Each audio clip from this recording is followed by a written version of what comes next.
A minute before I fall asleep, I have noticed that my thoughts go irrational. I'd grown to welcome that irrationality, as it almost always is the harbinger of a good night's sleep. How am I going to pay that bill? I would think in one moment. And in the next, I'd decided to invest in luxury yachts.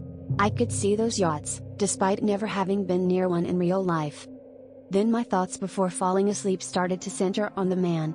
The man in my kitchen. In one moment I would be thinking about my money situation. And in the next, I knew his penetrating eyes were able to see through the wall and into the bedroom where I was just falling asleep.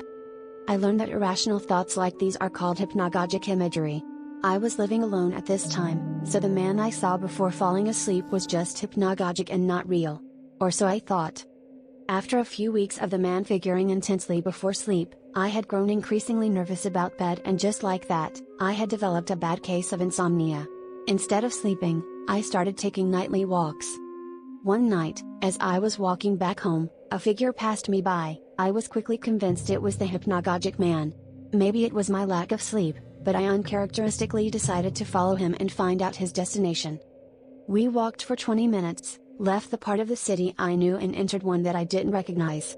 At this point I started to notice how irrational my thoughts were getting, as if I was about to fall asleep. I saw a building in front of which the man had stopped and immediately thought that's where I live, despite never having seen the house before.